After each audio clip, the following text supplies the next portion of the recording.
Baek Uziol negocia com o sistema enquanto avaliar suas chances de sobrevivência na Academia Stella. Precisando de uma vantagem para compensar sua falta de poder, ele recusa diversas opções até finalmente aceitar os óculos Bulbul, um item essencial para acessar informações cruciais que ele coletou durante o jogo. Ao confirmar a aquisição, o sistema materializa o item. Baek Uziol observa os óculos em suas mãos, surpreso por precisar recorrer a essa ferramenta. Em sua experiência anterior no Etherworld, o objeto era indispensável para jogadores armazenarem conhecimentos sobre monstros e missões complexas. Ao equipar os óculos, ele acessa a pasta Bulbul, que organiza memórias e dados do jogo. Essa ferramenta permite recuperar parte de suas habilidades perdidas. Enquanto explora o menu, ele nota a presença de Aizelle Molf, a filha do traidor, caminhando pelo local. Utilizando a função de registro dos óculos, ele analisa Aizelle. O sistema a identifica como a falsa heroína, cuja família decaiu após a morte de seu pai. Baek Uziol questiona essa classificação, preparando-se para entender a complexa trama que envolve a história original daquela novela. Ele reflete sobre a natureza do Etherworld, um jogo baseado na novela Não Ame a Princesa. A história original focava em Aizelle, mas o jogo introduziu Flamme, uma personagem original que assumiu o papel de heroína, alterando completamente o destino e a narrativa que ele conhecia. Baek Uziol observa o destino trágico de Aizelle Molf, a heroína original que falhou em todas as rotas do jogo. Embora o sistema a classifique como uma falsa heroína, ele sente uma estranha familiaridade ao vê-la, questionando se isso é apenas fruto de sua imaginação. Deixando de lado suas dúvidas, ele se prepara para o início das atividades na Academia Stella. O ambiente é formal e os estudantes se reúnem para a cerimônia de abertura, marcando o começo oficial de sua jornada neste mundo perigoso. Um instrutor discursa sobre a ameaça dos humanos demoníacos sombrios, enquanto os alunos ouvem entediados. Em seguida, os 4 estudantes com as maiores pontuações são chamados ao pódio para a cerimônia de admissão, destacando a elite da nova turma. Mayu Zeong é apresentado como o representante dos calouros e o estudante com a maior pontuação. Baek Uziol reconhece seu imenso potencial mágico, mas decide manter distância para evitar complicações e focar apenas em evitar finais ruins. O protagonista reafirma sua estratégia de atuar apenas como suporte, mantendo-se afastado dos personagens principais. Ele acredita que, com sua vantagem de informação, pode navegar pela história sem se envolver diretamente nos perigos que cercam Flamme e os outros estudantes. Baek Uziol reflete sobre o estranhamento de retornar à vida estudantil após sua graduação. Ele segura o relógio de bolso da Academia Stella, um item que simboliza seu status e garante um tratamento diferenciado dentro daquela instituição de elite. Logo após a cerimônia, um instrutor anuncia o início imediato da avaliação de organização de classe. O protagonista é pego de surpresa pela rigidez do currículo, que exige um exame rigoroso logo no primeiro dia de aula. Diante da prova, Baek Uziol admite sua dificuldade com o conteúdo complexo. Ele recorda que o exame define a alocação dos alunos entre as classes F e S, onde a maioria dos personagens principais está concentrada.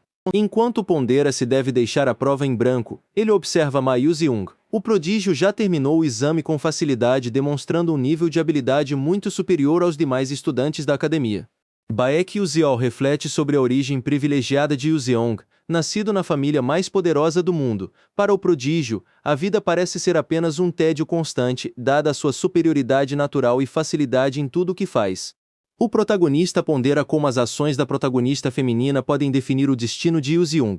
Ele reflete sobre a ameaça constante dos humanos demoníacos que buscam a ruína da humanidade, sentindo o peso das escolhas que ainda terá de fazer. Reconhecendo que a linhagem de Mayu Zeong representa um obstáculo formidável, Baek Uziol decide recorrer aos óculos Bulbul. Ele acumulou esse item durante suas longas horas na biblioteca e acredita que, ao utilizá-lo, poderá obter a vantagem necessária para superar a avaliação de classe e evitar um fracasso humilhante. No instante em que tenta ativar o dispositivo, um instrutor o interrompe bruscamente e exige o item para uma inspeção detalhada. O protagonista entra em pânico, temendo ser expulso caso descubram que o objeto não é um acessório comum, especialmente enquanto o sistema interno detecta uma falha crítica. Após não detectar qualquer rastro de mana, o instrutor devolve os óculos, permitindo que Baek Uziol os utilize novamente. Ao colocá-los, ele percebe que consegue visualizar as respostas corretas da prova, sentindo um imenso alívio e a esperança renovada de alcançar uma posição de destaque na academia. O teste é encerrado abruptamente pelo instrutor, que começa a recolher as folhas de resposta. Baek Uziol, que mal teve tempo de preencher 3 questões, observa com choque as folhas voando pela sala. Frustrado por não ter conseguido completar o exame conforme o seu plano original. O instrutor confronta Baek Uzeo, exigindo a entrega dos óculos sob a suspeita de trapaça. Pressionado, o jovem entrega o item, enquanto o instrutor convoca o Dr. Graham para uma análise técnica imediata.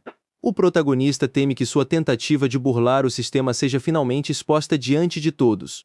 O Dr. Graham examina o objeto e surpreende a todos ao afirmar que não detecta qualquer resquício de mana nos óculos. Ele conclui que o protagonista resolveu as questões da prova utilizando apenas sua própria inteligência, descartando completamente a possibilidade de uso de magia para trapacear. Diante da conclusão técnica, o instrutor Lee Han-wol é forçado a se desculpar com o aluno. Baek Uzeo mantém uma postura serena, aliviado por ter escapado da acusação, embora saiba que apenas a sorte impediu que a verdadeira natureza dos óculos fosse descoberta pela academia. O protagonista reflete internamente sobre o perigo extremo que correu durante a inspeção. Ele admite que se as funções principais dos óculos estivessem ativas, a situação teria sido muito mais problemática. Agora, ele apenas celebra o fato de ter passado despercebido pela vigilância dos instrutores. Mais tarde, o instrutor Lee Han-wol se encontra com a professora Edel Taimen para discutir o desempenho dos calouros. Eles comentam sobre o alto nível dos alunos deste ano, destacando prodígios de famílias renomadas que já demonstram nório político da instituição. Lee Han-wol analisa as provas, explicando à professora Edel Taimen que o novo formato do exame foi desenhado para testar o julgamento e o pensamento criativo, superando a simples memorização teórica. Essa mudança resultou em um índice altíssimo de respostas em branco entre os estudantes menos preparados. Eles debatem sobre os prodígios do ano, como Ma Yu-seung e Flame. Mas a atenção de Lee Han-wol se volta para Baek Uzeo. O instrutor estranha o fato de o jovem ter resolvido questões complexas com precisão, apesar de ter falhado em todo o restante da avaliação teórica. Lee Han-wol revisa o registro de admissão especial de Uzeo, destacando sua habilidade incomum em teletransporte. Enquanto isso, o protagonista chega ao quadro de avisos da academia, sentindo-se ansioso para conferir em qual turma foi alocado após o teste rigoroso que enfrentou durante o dia. Ao redor, outros alunos cochicham sobre o desempenho medíocre de Uzeo no teste prático. Ignorando os comentários maldosos, ele se aproxima da lista de resultados, determinado a descobrir seu destino. Mesmo temendo ter sido reprovado devido ao baixo número de questões que conseguiu responder. O pânico toma conta de Uzeo ao não encontrar seu nome nas listas iniciais. De repente, ele avista seu próprio nome em um local inesperado, ficando em choque absoluto ao perceber que algo muito estranho está acontecendo com sua classificação final dentro da Academia Stella. O protagonista encara a lista de resultados, atordoado ao descobrir que foi alocado na turma S. Ele sabe que esse ambiente exclusivo, reservado aos alunos mais talentosos, aumentará a vigilância sobre ele. Determinado a manter seu disfarce, ele decide agir com a máxima discrição possível a partir de agora. Em outro local, a estudante Bian sofre uma humilhação severa de sua mãe. Acusada de incompetência por não superar o desempenho de outros alunos, ela é duramente repreendida. A mãe exige que ela não se torne uma vergonha para o reino, pressionando-a constantemente para alcançar resultados superiores. A mãe de Bion continua seu discurso opressor, exigindo que a filha supere o desempenho da irmã para não manchar o nome da família. Visivelmente abalada e contendo as lágrimas, Bion apenas concorda com as ordens, sentindo-se presa em um ciclo sufocante de expectativas que ela mal consegue compreender. Sozinha com seus pensamentos, Bion reflete sobre sua existência limitada pelos ensinamentos rígidos que recebeu desde cedo. Ela questiona por que é constantemente atormentada por fórmulas mágicas que não domina, sentindo-se perdida em meio à dor e à confusão emocional que a sufocam diariamente. De volta à Academia Stella, o protagonista se vê cercado por prodígios como Ma Yu-seung, sentindo-se um estranho entre a elite. Ele observa cada um com cautela, ciente de que muitos ali se tornarão figuras perigosas, e reforça sua determinação de navegar por esse grupo sem atrair atenção indesejada.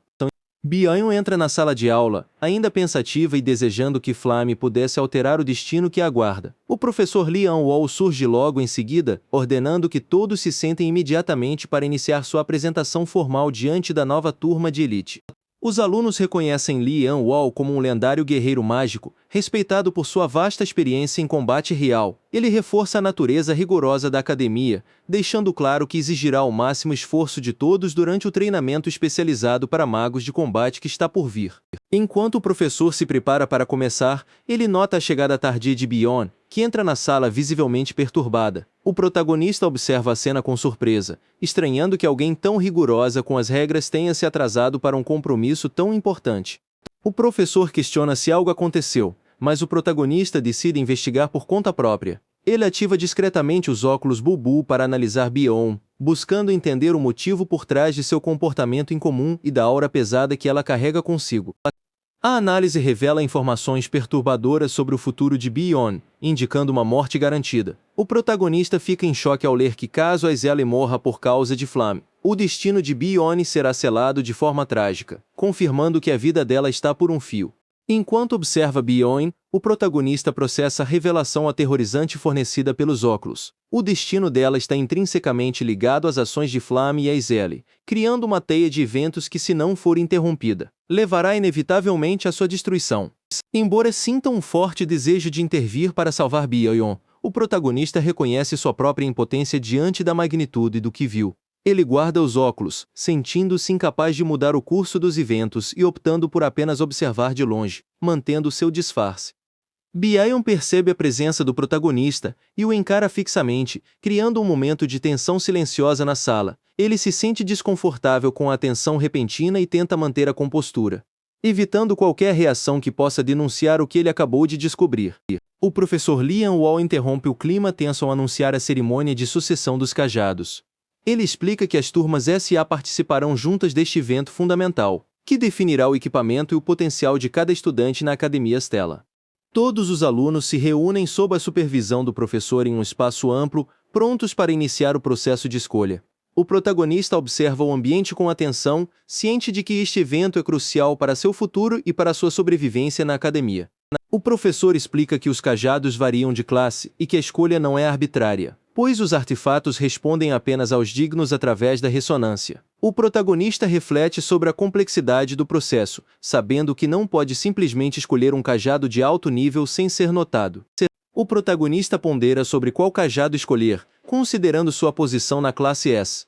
Ele reflete sobre a diferença entre varinhas e cajados, enquanto deseja secretamente o cajado de classe média alta que viu nos registros, ciente de que precisa de um artefato compatível com seu talento oculto.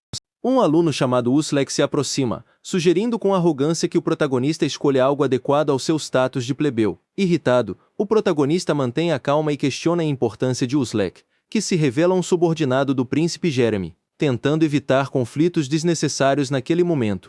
A tensão atinge o ápice quando Uslek perde a paciência e tenta incitar um confronto direto. Mantendo sua postura fria, o protagonista analisa as informações sobre o oponente e conclui que ele é apenas um personagem secundário irrelevante, decidindo ignorar as provocações para focar em seu objetivo principal na cerimônia. Uslek anuncia em voz alta que reivindicará o Edmure Etemiri, o cajado mais prestigiado da classe média alta. O protagonista observa a escolha com cautela, ciente de que, embora o artefato seja poderoso, existem outras opções valiosas no local. E ele se prepara para fazer sua própria seleção com estratégia. O professor Lian Wu instrui os alunos a se posicionarem diante dos cajados que selecionaram. A cerimônia de sucessão segue seu curso, com os estudantes de elite demonstrando suas capacidades de ressonância com os artefatos, enquanto o protagonista aguarda o momento certo para agir sem atrair atenção indesejada. Os alunos mais talentosos, incluindo Hewan, o príncipe Scalvin e a princesa Umbia Ion, selecionam com sucesso seus cajados de classe média. A plateia observa impressionada a facilidade com que eles estabelecem a ressonância necessária, confirmando o alto nível de habilidade dos estudantes de elite da academia. Movido pela arrogância, Uslek decide tentar a ressonância com um cajado de classe média alta para provar seu valor diante de todos. No entanto, o esforço resulta em uma falha catastrófica, gerando uma explosão de energia que o deixa ferido e caído no chão, humilhado perante seus colegas. O incidente gera pânico imediato entre os alunos, que correm para pedir ajuda ao professor. O protagonista observa a cena com frieza, compreendendo que a arrogância de Uslek o levou a um limite impossível de superar, confirmando que o destino dos personagens segue o roteiro que ele já conhecia. Enquanto o caos se instala, o protagonista volta sua atenção para o cajado que ele almejava desde o início. apenas para perceber que o artefato já possui um dono decidido. Ele mantém sua postura, ciente de que o verdadeiro desafio para sua sobrevivência na academia apenas começou.